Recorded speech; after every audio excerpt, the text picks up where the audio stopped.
Full copy of any recorded match is available to buy for scouting, training and analysis purposes. We also offer services to individual players who are looking to build a video portfolio. For more information, please contact us on Twitter or send an email to williams@wdsports.co.uk. Thank you.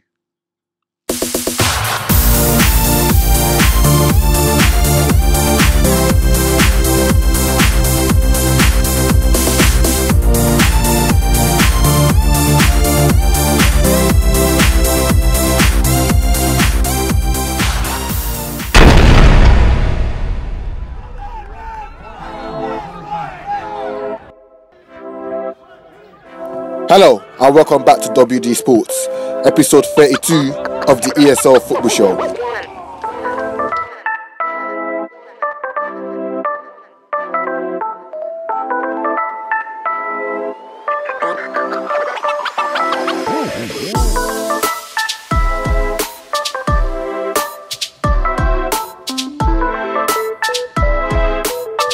Clapton hosted Redbridge in an Essex Senior League mid-table clash, looking to secure their third successive victory. But visitors Redbridge were also coming into the game on a high, having beaten Woodofrd Town 4-1 last weekend. Let's go!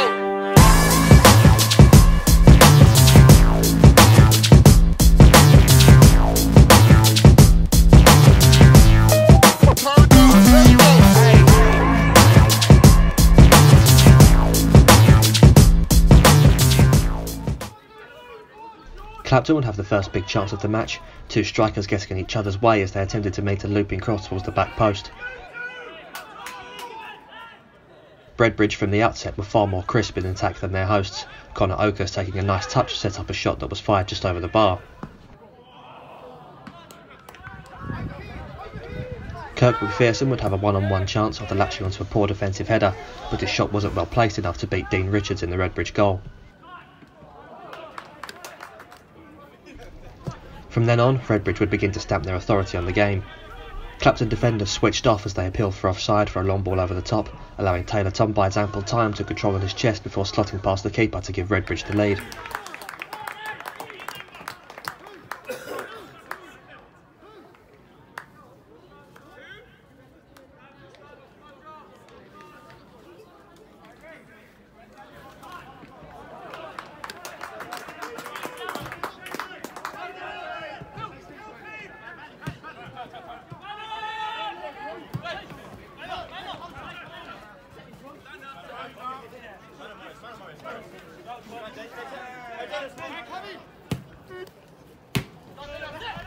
It would be another defensive error just a couple of minutes later that allowed the away side to double their advantage.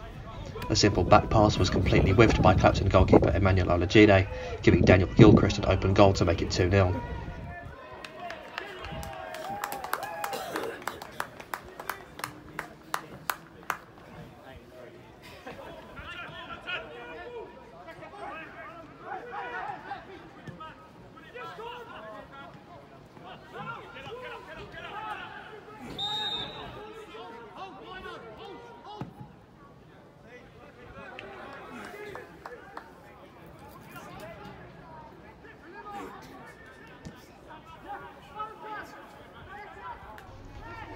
Clapton were lacking a clinical touch in front of goal, each effort seeming to drift straight into the keeper's arms or harmlessly wide.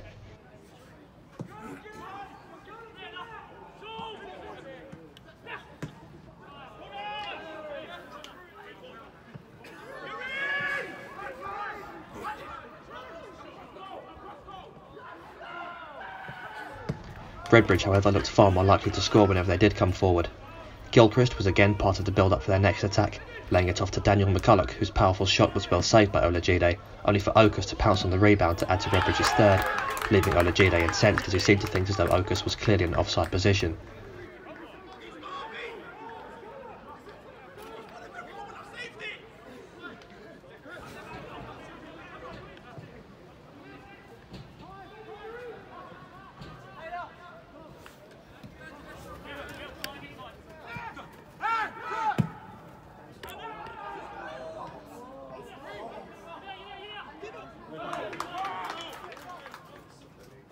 Clapton turned on the heat in the second half as they looked to make the comeback, and may have had a better chance at doing so had Jane and Charles' strike not been ruled out for offside.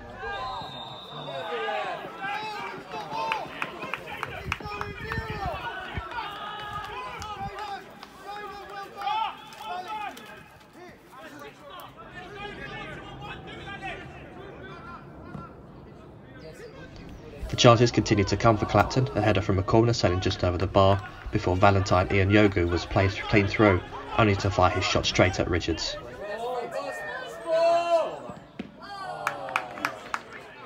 One of Redbridge's few second-half chances came as Charleston Brown met a Liam Burgess free kick with his head, doing well to come as close as he did despite the ball reaching him at an awkward angle.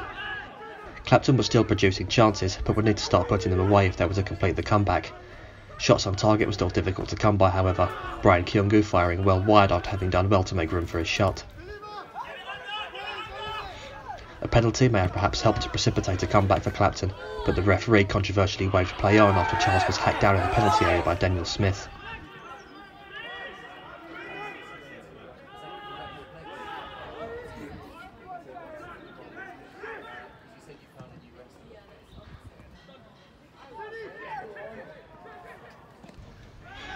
A misplaced Redbridge back pass would allow Clapton to get in behind, setting off a scrappy bout of pinball football that eventually fell to the feet of Andy Greenslade, who confidently stumped the ball into the top corner to give Clapton their lifeline.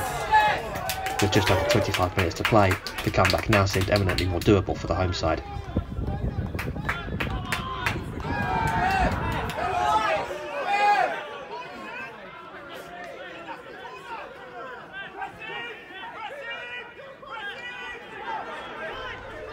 Redbridge would launch a quick counter-attack with designs on putting the game away, but an unfortunate bobble off the uneven surface took the ball away from Tom Byers before he could get a shot away.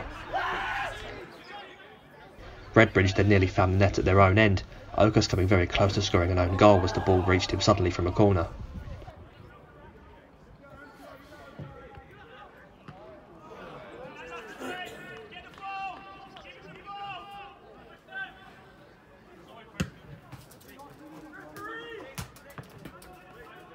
Time appeared to have already run out for Clapton when Redbridge put the game beyond doubt. Tom Byers released Gilchrist with his overhead pass, the winger squaring the ball for substitute Patrie Elby to add Redbridge's fourth and secure all 3 points.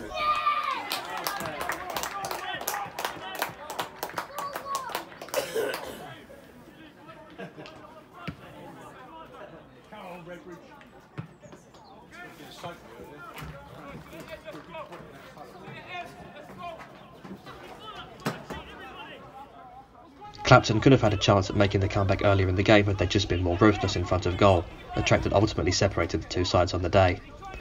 Clapton, however, still sit 1 point above Redbridge in the Essex Senior League, with a game in hand to pull away further and potentially climb into the top half of the table.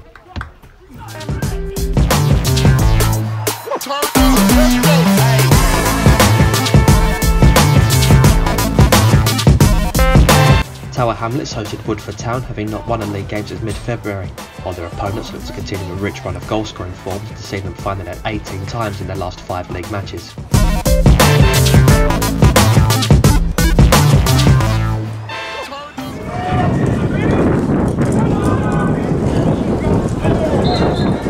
It was a game that ultimately, however, produced little in the way of clear-cut chances, although it was the home side who consistently came closer, not what you might think based on the two sides' relative league positions. Go on.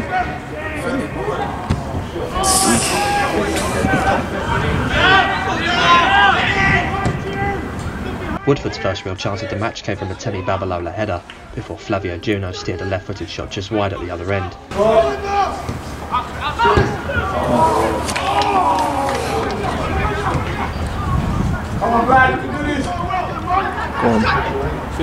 Despite their early pressure, however, Tower Hamlets would find themselves a goal down going in at half-time.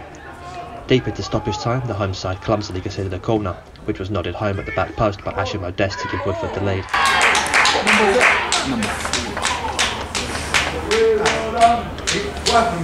Steve is trying to fall over.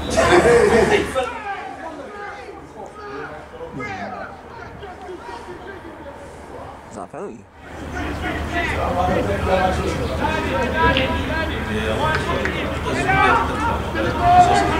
Tower Hamlets would continue to control possession into the second half, but, also like the first 45, would struggle to do much with it. Good moves ended in wayward strikes and set pieces with unfortunate bounces and ricochets that kept the ball out of the Woodford net. One more. It's a big chance to get the ball upstairs. That's him. Finish. Oof.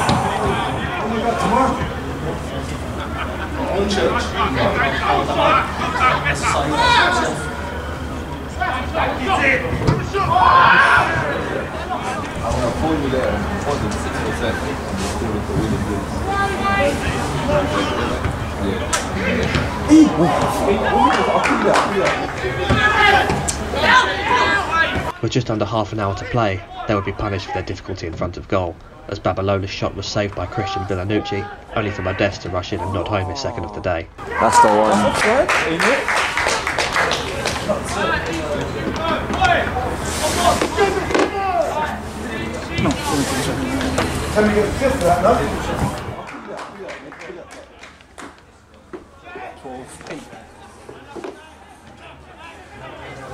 Finally, having a shot on target, striker Luke Widd produced a powerful free kick that needed a good save from Woodford's James Scanfield. Good shot.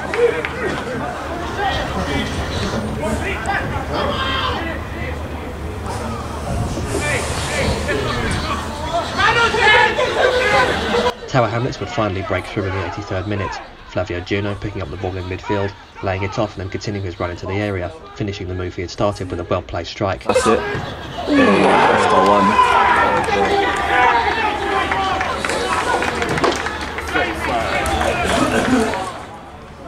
It would however be too little too late for Tower Hamlets, as they succumbed to wasted opportunities in the game they had otherwise controlled. Things took on an even more sour note late on, as an injury time fight broke out that resulted in 2 Tower Hamlets players being sent off, bringing a dismal end to an already disappointing day for the home side.